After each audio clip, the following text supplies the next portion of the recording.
So நாளைக்கு வெள்ளிக்கிழமை பாருங்க. அந்த வெள்ளிக்கிழமையினால பாகிஸ்தான் தன்னோட இந்த தீவிரவாத இவர்களுக்கும் தன் இராணுவத்துக்கும் உத்தரவு பெறப்பட்டு இருக்கிறது. வெள்ளிக்கிழமை என்று ஏதாவது நாம் செய்ய வேண்டும். ஏனால் வெள்ளிக்கிழமை செய்தால் அதுக்கு தனி புனிதம் இருக்கிறது. இந்தியாவுக்கு எதிர்த்து ஒரு பெரிய தாக்குதல் நடத்த வேண்டும் என்று உத்தரவு போடப்பட்டிருக்கிறது.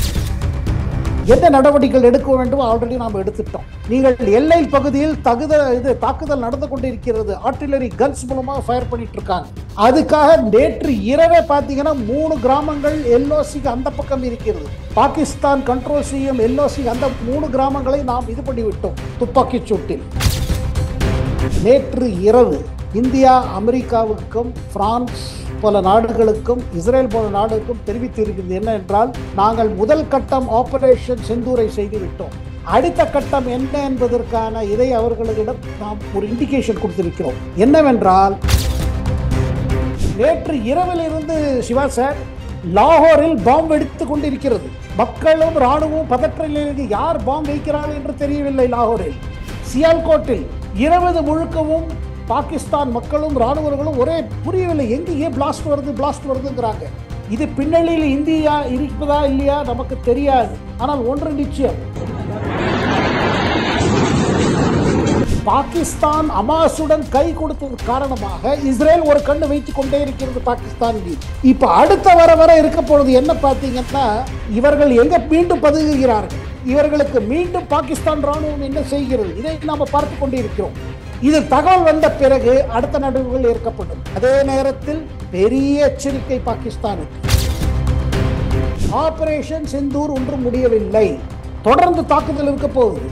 இதை தவிர்த்து ஒரு பெரிய விஷயம் நம்ம நேயர்களுக்காக சொல்ல விரும்புகிறேன் என்னன்னா, பாகிஸ்தானில் பாகிஸ்தான் இந்தியாவை நேர்முகமாக மோதிக்க முடியாது. அந்த இது இல்லை, அவங்கள்ட்ட ஸ்ட்ரென்த் கிடையாது, அவங்கள்ட்ட டேங்க்ஸ் கிடையாது, எண்ணெய் கிடையாது. இது முன்பே நாம பேசினோம்.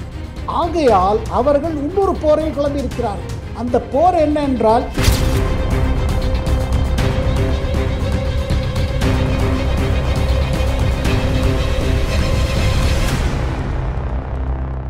ரியல் ஒன் நண்பர்கள் உறவுகளுக்கு வணக்கம். தொடர்ச்சியாக பல்வேறு முக்கியமான தகவல்களை நம்முடைய நண்பர்களுடன் பகிர்ந்து வரும் மூத்த பத்திரிகையாளர் டெல்லி சேகரையர் அவர்கள் நம்முடைய இருக்கிறார். வணக்கம் சார்.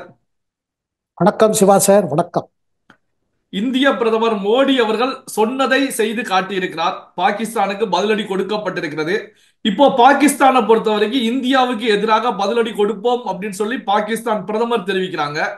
பாகிஸ்தான் ராணுவம் எல்லையில அத்துமீறக்கூடிய செயல்ல துப்பாக்கி சூடுகளையும் ஈடுபட்டு இருக்காங்க. இப்ப டெல்லியை பொறுத்த வரைக்கும் பிரதமர் மோடி, உள்துறை அமைச்சர் அமித்ஷா, பாதுகாப்பு அமைச்சர் ராஜ்நாத் சிங் உள்ளிட்ட தலைவர்கள் எப்பவுமே பிஸியாகவே பரபரப்பாக இருந்துட்டு இருக்காங்க. இப்போ அப்டேட் என்ன சார்? இப்போ நம்ம இப்ப பேசுற நேரத்துல ஒன்று அனைத்த கட்சியோட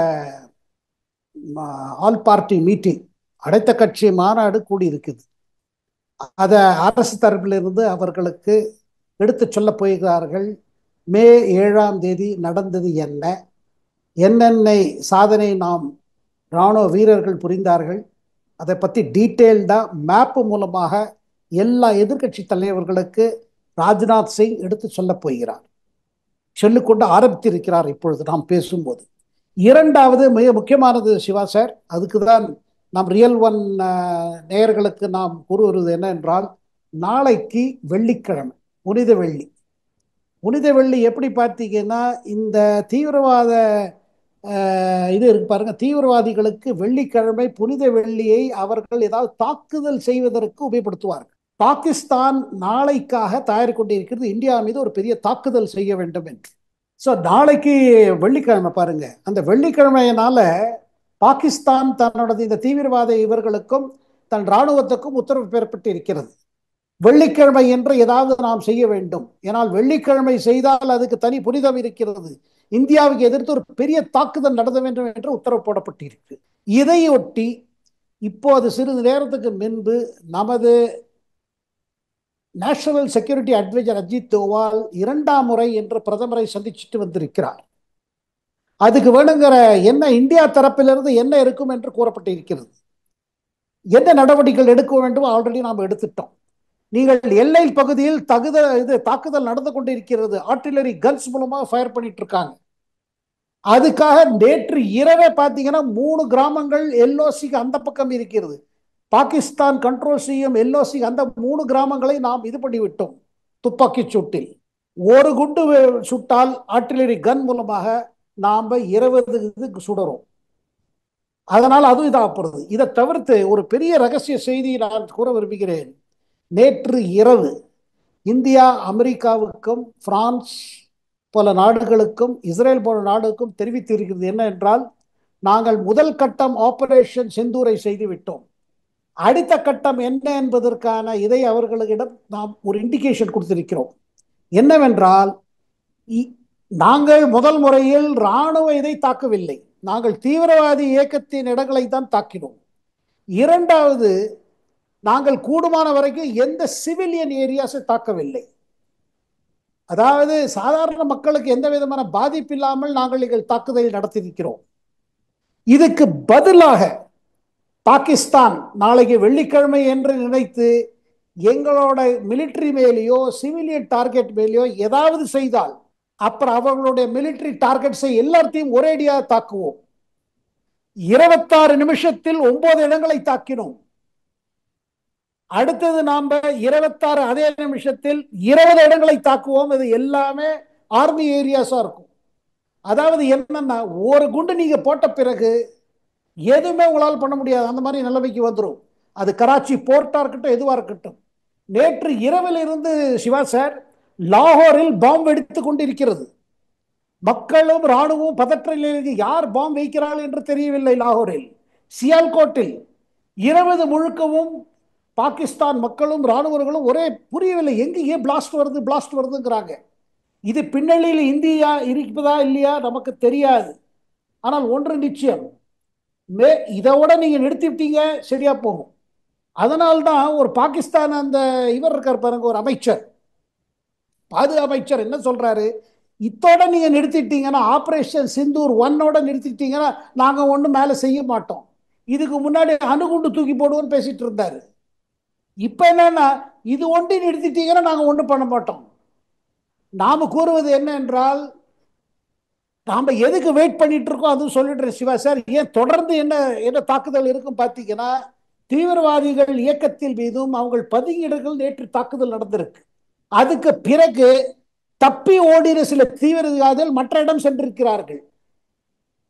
அவர்களை தேடும் பணியில் நமது சேட்டலைட் வேலை செய்ய ஆரம்பித்து விட்டது.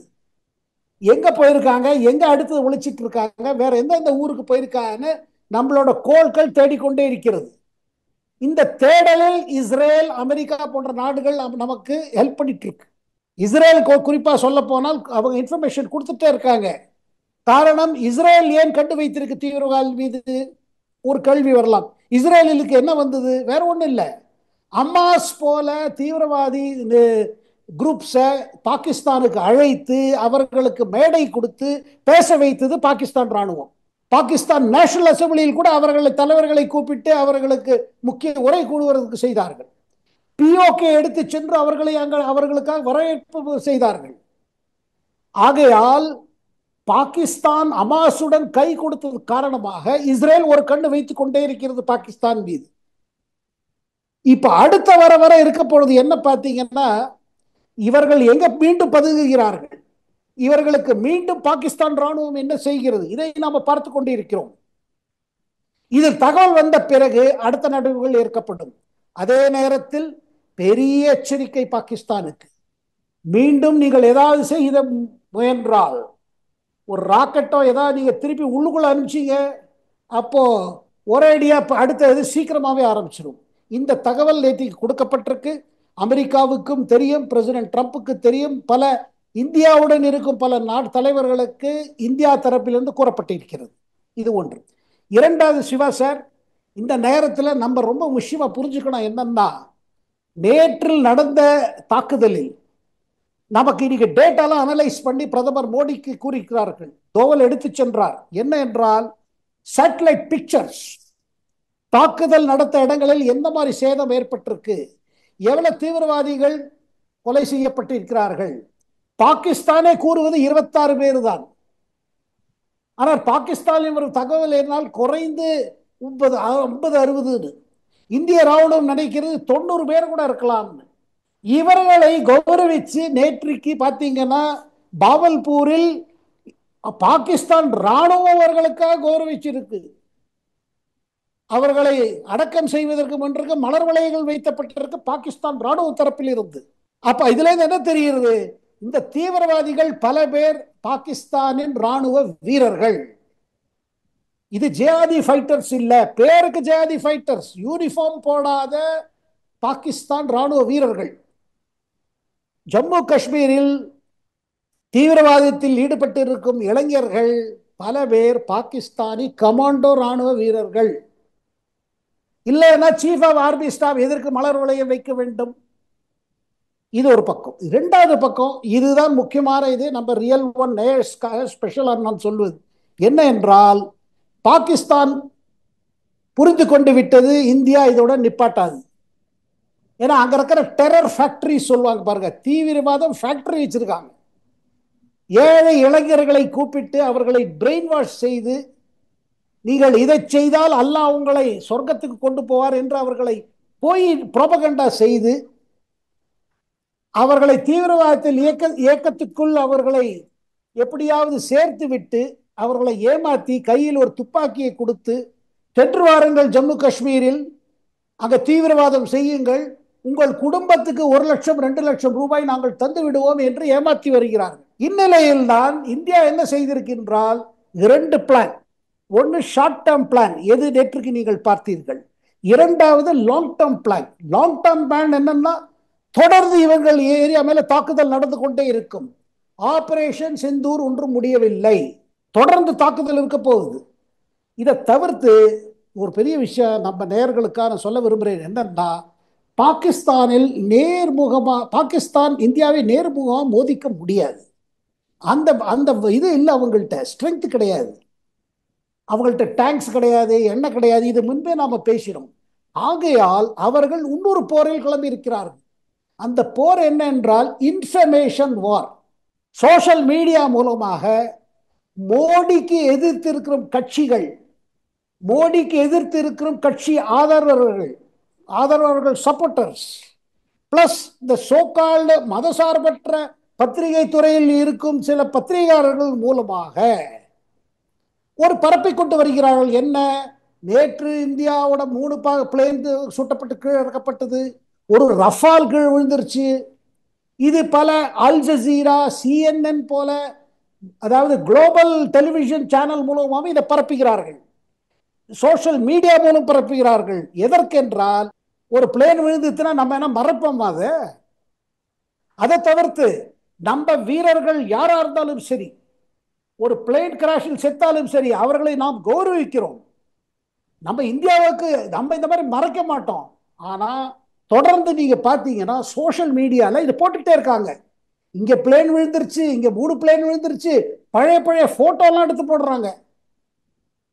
சாதாரண நம்ம பிளேன் எப்பாவது ட்ரைனிங்ல விழுந்திருக்கிற பிளேன் எது 3 வருஷம் முன்னாடி 4 வருஷம் முன்னாடி விழுந்த பிளேன் கிராஷ் சைட் எல்லாம் அந்த போட்டோ எல்லாம் எடுத்து போடுறாங்க. இதை நம்ம ஊரில் இருக்கிறவர்கள் மோடிக்கு எதிர்த்து, மோடி அரசு இவ்வளவு செய்து விட்டது, இந்திய அரசு நல்லா பண்ணிடுது, அதை மட்டத்தட்டம் வழியில் மக்கள் மத்தியில் கன்ஃபியூஷன், பயம் உண்டாக்குவதற்காக இதை சர்க்குலேட் செய்கிறார்கள். இதைதான் என்ன சொல்வார்கள் என்றால் ப்ராபகண்டா ஆஃபென்சிவ். ஓகே சார், பரப்ப வேண்டும். இது ஒன்று. இரண்டாவது என்னன்னா, நம்ம ஜாக்கிரதையா இருக்கணும். இது யாரா சர்க்குலேட் யார் பண்றாங்களோ அவர்கள் மீது அரசும் உளவுத்துறையும் ஒரு கண் வைத்துக் கொண்டிருக்கிறது. இது மேல நடவடிக்கை எடுக்க போறது. மூன்றாவது விஷயம், நம்ம இந்தியன் என்ற கடமையில் நமக்கு தெரிஞ்சு ஏதாவது தேசத்துக்கு எதிர்த்தா செயல்பாடுகள் நடந்து கொண்டிருந்தால் உடனடியாக நம்ம காவல்துறைக்கு தகவல் கொடுக்க வேண்டியது நம்ம பொறுப்பு. நாலாவது சொல்லிடுற சிவா சார், நம்ம பேனிக் ஆகக்கூடாது. சில பேர் பயப்பட்டு சண்டை வரப்போறதுன்னு சொல்லி போய் அதிக சாமான்லாம் வாங்கிட்டு வைக்கிறாங்க, அரிசி பருப்பு பாலுகள் தேவையில்லை. அந்த மாதிரி ஒண்ணுமே நடக்காது. ஏன்னா அவங்களோட ஐடியா என்னன்னா, இதை எப்படியாவது இந்தியாவுக்குள்ள ஒரு இது இருக்கணும். அண்ட் முக்கியமா கடைசியாக சிவா சார் ஒரு அப்பீல் என்னன்னா, அனாவசியமாக இந்து முஸ்லீம் இந்த மாதிரி சர்ச்சையெல்லாம் யாரும் செய்யக்கூடாது. எல்லாரும் ஒற்றுமையுடன் செயல்பட வேண்டும். நேற்றைக்கு நம்ம பார்த்திருப்போம் பிரீஃபிங் பொழுது, மிலிட்டரி ஆபீசர்ஸ் பார்த்தீங்கன்னா ஒரு மிலிட்டரி ஆபீசர் ஒரு முஸ்லிம் இஸ்லாமியர் பெண்மணி ஒரு சீனியர் ஆபீசர் பிரீஃப் பண்ணியிருந்தார்கள். எதற்கு இந்த மெசேஜ் மோடி கொடுக்க வைத்திருக்கிறார்? நாம் ஒன்று. பாகிஸ்தான் ராணுவ தளபதி சொன்னார் number 2 nation, 2 nation, Hindu nation, Muslim nation. ஆனால் மோடி தரப்பில் இருந்து பதில் என்றால் we are one nation. நம் பிரீஃபிங் செய்தது நம்ம வெளியூர் ஃபாரின் செக்ரட்டரி விக்ரம் மிஸ்திரிங்கிறவர். அவர் விக்ரம் மிஸ்திரி காஷ்மீரை சேர்ந்தவர், காஷ்மீர் பண்டிட். நம்ம கல்லல் குரேஷி, சோஃபியா குரேஷி பார்த்தீங்கன்னா பெல்காவி சேர்ந்தவர். மூன்றாவது ரோமிகா சிங், அவங்க யூபி சேர்ந்தவர்கள். பெண்மணிகள், பெண் ஆபீசர்களை முன்வைத்து இந்தியா கொடுக்கும் மெசேஜ் என்றால் நீங்கள் சிந்தூரை அழிப்பேன் என்று சிந்தூர் என்றால் குங்கும பொட்டு. அது குங்கும பொட்டு நேத்தி இன்னொரு கலப்பினாங்க. நம்ம பெண் உரிமைக்காக பேசுபவர்கள் இது என்னது இப்படி காமிக்கிறீங்க? அப்ப என்ன தாலி மாங்கல்யத்தை இவ்வளவு பெருசா பண்றீங்க? எதுக்கு இதெல்லாம் செய்றீங்க? பெண் உரிமைக்கு இது பாதிக்க. பெண் உரிமை இல்லை, நம்மளோட கல்ச்சர்ல என்ன கேட்டீங்க, நம்ம கலாச்சாரத்தில் குங்கும பொட்டு என்பது தேவியின் சக்திய ஒரு அருள், அம்பாளின் அருள் அது. அண்ட் ஒவ்வொரு பெண்மணியிடம் இருக்கும் அம்பாளின் சக்தியை இது பிரதிபலிக்கிறது. இதை தான் பிரதமர் மோடி ஆபரேஷன் சிந்தூர் என்று பெயர் வைத்தார். இதுல இந்த மெசேஜ் கொடுக்கிறோம். ஆனா இன்னொரு மெசேஜ் நான் திருப்பி திருப்பி சொல்றேன், ரொம்ப ஜாகிரதையா இருக்கணும். ட்விட்டர்ல வருது, ஃபேஸ்புக்ல வருது, நாம் சர்க்குலேட் செய்யக்கூடாது வெரிஃபை பண்ணாம. சிவா சார், பல்வேறு முக்கியமான தகவல்களை, செய்திகளை நம்முடைய உறவுகளுடன் பகிர்ந்து கொண்டதற்கு நன்றி சார். நன்றி சிவா சார், வணக்கம்.